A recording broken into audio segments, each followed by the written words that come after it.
Hi, I'm Jesse Reno. I teach art classes, I paint pictures, I make music.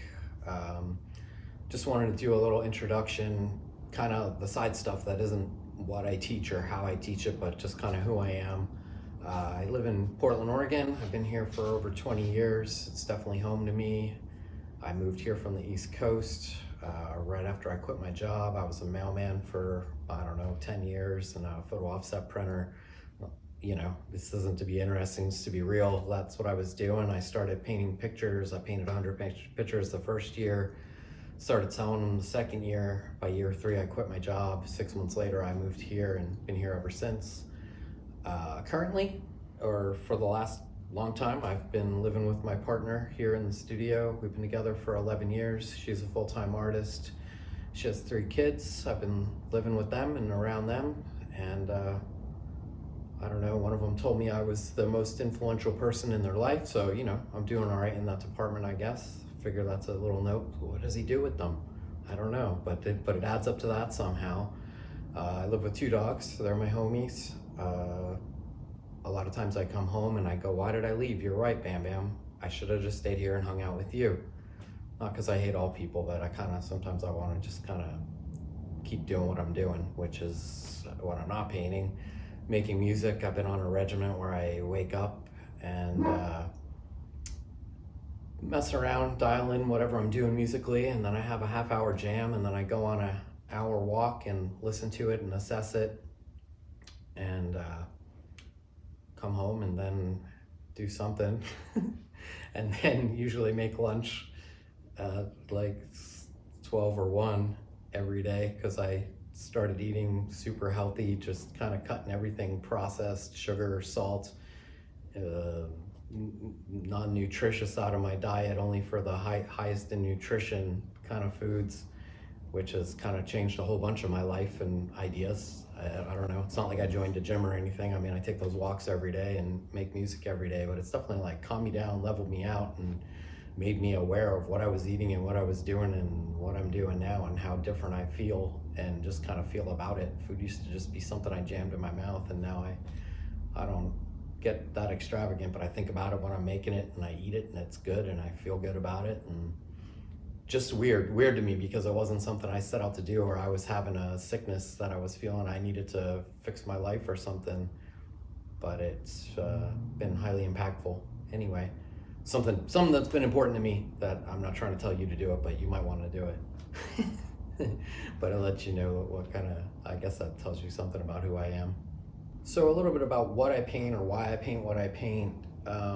Just as like, what are my interests? It's all kind of tangled together. When I was a kid, I wanted to be an archaeologist or a veterinarian, and I still love those things. I love animals. I love living with dogs and thinking they are almost wild animals, not really, you know?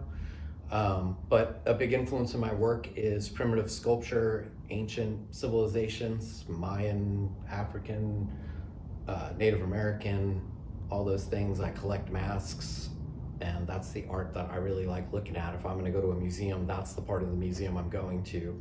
I don't really care about the painting area very much, or the contemporary, or any of those other areas. I mean, I might see like 5 paintings I like, but I'm gonna freak out over every mask in the place.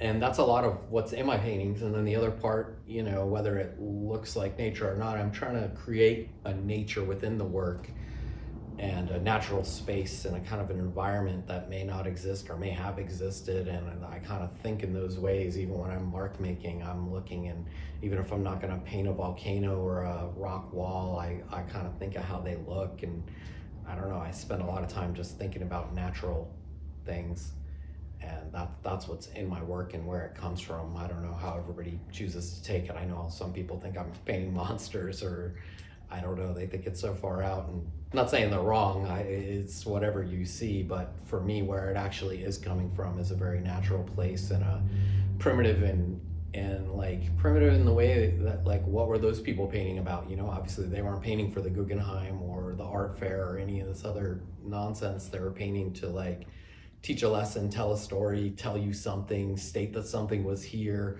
pay some respect to the sun or the mountain or whatever, you know, and that's what I'm digging in for. So that's a big part of who I am as well. So why do I like teaching class? For a lot of reasons. I mean, I joke that show and tell is my favorite thing all the time. It really is, to show and tell about a painting.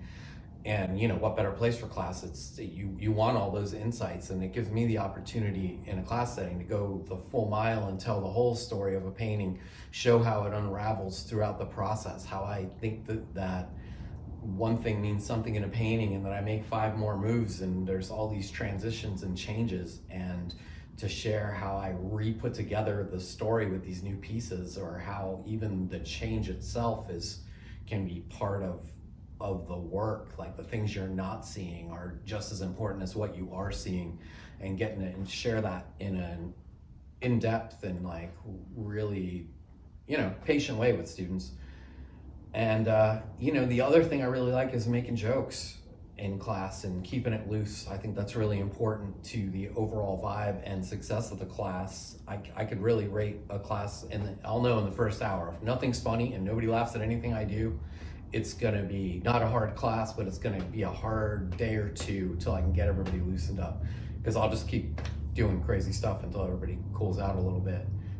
Whether it's in the demos making fun of myself or making crazy moves, just to show real life demonstration of how the process works, but also in a way that's like, oh wow, I could relate to that. That was crazy and funny, and wow, it still turned out.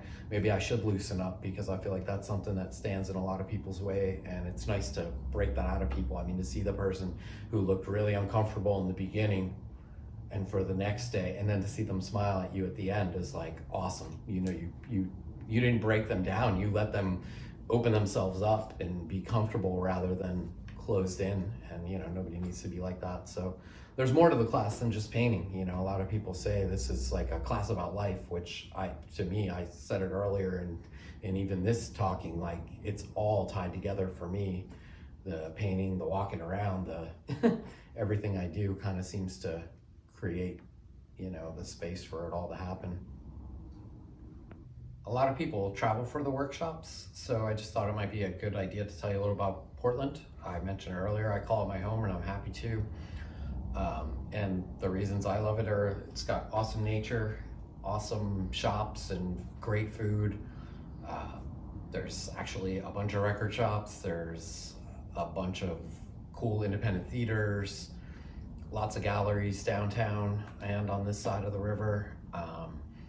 And I know you've heard in the news maybe that it's unsafe. I don't know why they're doing that, because it's chill and fun, and I feel very comfortable going pretty much everywhere.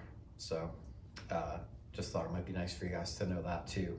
And there's Airbnbs in the neighborhood around my studio, so that's a great choice if you want the city vibe. And if you sign up, I'm happy to kind of review your spot and let you know where it might be cool to stay for your particular interests. I'm sure you can find them. The city's got pretty much everything, especially good little weird niches that you might not find anywhere else. So it could be a great opportunity to choose to come to the workshop at the studio for that reason.